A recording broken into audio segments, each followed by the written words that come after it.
ये आज से नहीं, 1937 से लेकर जो है विवादों में है।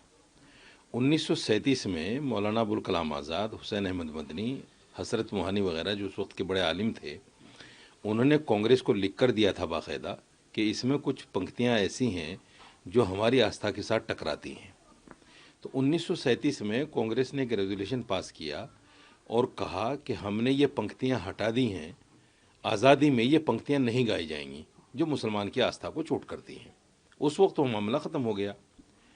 संविधान जब बना 1949 में, तो उसमें भी अभिव्यक्ति की आज़ादी दी गई और कहा गया कि किसी पर कोई चीज़ थोपी नहीं जाएगी। 2016 में राष्ट्रगान को लेकर एक मुकदमा सुप्रीम कोर्ट में आया, तो सुप्रीम कोर्ट ने कहा कि राष्ट्रगान के लिए अगर कोई खड़ा भी नहीं होता है उसके सम्मान में, तो भी उसको देशद्रोही नहीं कहा जा सकता। तो मेरा स्पष्ट मानना यह है, और जितने भी मुसलमान आलिम हैं, कि जिन पंक्तियों में राष्ट्रगीत के अंदर मुल्क को माँ दुर्गा, सरस्वती, जनहारणी, जन्म देने वाली, जन्म लेने वाली, ये इल्म देने वाली ये कहा गया है, ये हमारी आस्था से टकराती हैं। तो हमारे पास ले दे के एक आस्था है। मुसलमान के पास सरकारी नौकरियां तो है नहीं, मुसलमान बहुत बड़े कारोबारी तो है नहीं, ले देकर हमारे पास आस्था है। अगर हम अपनी आस्था भी खो बैठें तो हमारे पास कुछ नहीं बचेगा। इसलिए हम प्राण तो दे सकते हैं, लेकिन अपनी आस्था के साथ समझौता नहीं कर सकते। हमारा सर कट जाए लेकिन हम इन पंक्तियों को नहीं गाएंगे। सरकार इसमें बुरा माने भला माने, मेरे देश का संविधान बिल्कुल स्पष्ट है, मुझे आज़ादी है। अगर कोई हम पर थोपने की कोशिश करेगा तो हम इतनी आसानी के साथ उसको बर्दाश्त करने वाले नहीं हैं, जैसे हमने बाबरी मस्जिद के फैसले को बर्दाश्त कर लिया, क्योंकि ये हमारी आस्था का मामला है। यानी इसकी अनिवार्यता को लेकर जो वो कह रहे हैं, आप भी उस बात से इत्तेफाक करते हैं? बिल्कुल बिल्कुल। उस बात जो 28 के अंदर 28 जनवरी में एक फरमान पारित हुआ है गृह मंत्रालय की तरफ से कि तमाम सरकारी जगहों पर इसको गाया जाएगा, इसके सम्मान में सबको खड़ा होना पड़ेगा। तो मुसलमान तो नहीं गाएगा, मुसलमान नहीं गाएगा, उसकी जान चली जाए नहीं गाएगा। और मौलाना अरशद मदनी साहब ने जो कहा है, उन्होंने कहा है हम सुप्रीम कोर्ट जाएंगे इसकी अनिवार्यता को लेकर। ये ठीक है, हमारा संवैधानिक अधिकार है, ये भी हम ये भी करेंगे, लेकिन हम गाएंगे नहीं, बिल्कुल नहीं गाएंगे।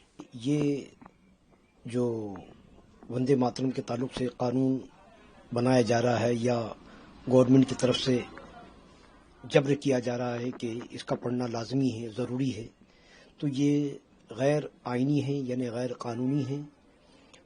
यहाँ पर हमारे मुल्क में तमाम मज़ाहिब के लोगों को, तमाम मज़हब के लोगों को अपने मज़हब पर कायम रहने की और अपने मज़हब पर चलने की आज़ादी है,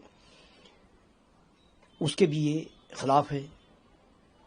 और इससे लोगों के अंदर एक गम गुस्सा पैदा होगा और इसको मज़हब में जो चीज़ हमारे मज़हब में मना है उसको करने पर मजबूर किया जा रहा है, ये पैगाम जाएगा।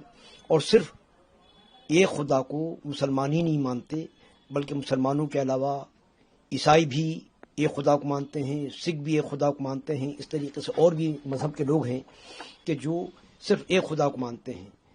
तो ज़मीन की परस्तिश जो है वो इस्लाम में सिवाय खुदा के किसी और की पूजा, परस्तिश, इबादत नहीं की जा सकता।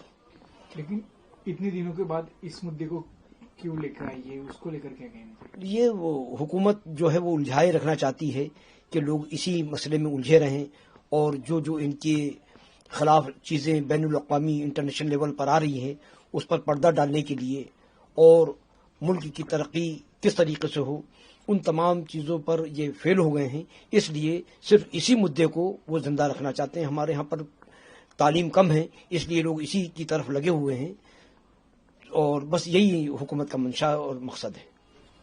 रज़ा एकेडमी की तरफ से क्या प्रोटेस्ट किया जाएगा कुछ आगे? अब देखिए, इस सिलसिले में उलमाए कराम से मशवरा किया जाएगा कि हम किस तरीके से एहतजाज करें, और या फिर मशवरा करने के बाद सुप्रीम कोर्ट जाया जाए और इसको किसी भी तरीके से नाफिज करने के ना हो नाफिज हो, इसके लिए जो कुछ भी कोशिश की जा सकती है वो की जाएगी। देखिए इंडिया डेली 24/7 अब आपके स्मार्ट टीवी पर। इंडिया डेली मौजूद है सभी डिजिटल प्लेटफॉर्म पर लाइव और लगातार। इंडिया डेली 24/7 हर दिन राष्ट्र को समर्पित।